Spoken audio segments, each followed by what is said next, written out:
Hi, I'm Jason Mills. I have a degree in biology from Harvard University. I was pre-med there, but much to the chagrin of my mother, I decided to follow my heart to the theater. Now, when I'm not performing on Broadway or around the country as the Phantom of the Opera, I still like to think about science. In fact, I run my own tutoring company and I teach biology, chemistry, and physics. But this is the time of year when I'm thinking about leaving all of that behind and heading up to Maine, where I'm from, for the holidays.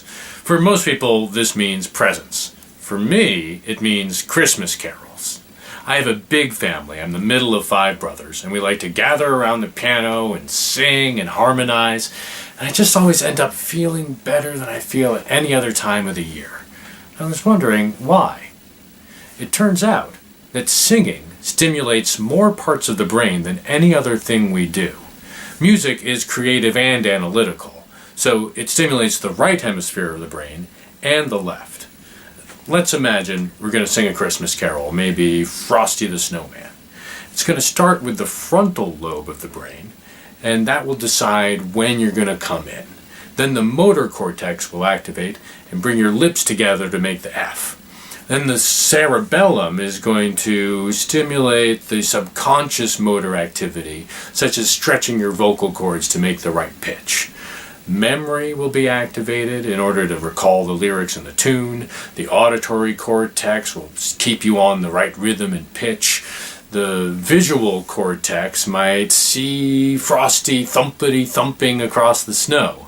And if you're lucky, the emotional centers will bring that 7-year-old kid out who really believed that a snowman could actually come to life. So, at the same time that caroling is working all of those parts of your brain, it also just makes you feel good, especially when you do it in a group. We evolved as social animals. That means our brains are primed to find social interactions rewarding, just like food or sex or drugs.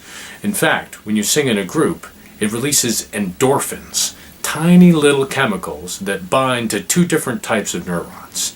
It inhibits the neurons that cause you pain and stress, but it excites the neurons that give you pleasure and a sense of euphoria. You may recognize endorphin. The orphan part of that is the same root as morphine. So singing is sort of like getting a soothing shot of morphine, but without the drug-induced stupor. Group singing also releases the hormone oxytocin, sometimes known as the love hormone.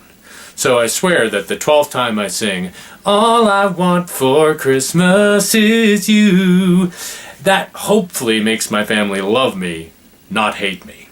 So I recommend that you all get out there with your friends, drink some eggnog, sing some carols. It's going to make you feel happier, less stressed, foster love and attachment, and maybe even bring about a little peace on earth and goodwill toward men. Frosty the Snowman was a jolly happy soul, with a corncob pipe and a button nose and 2 eyes made out of coal.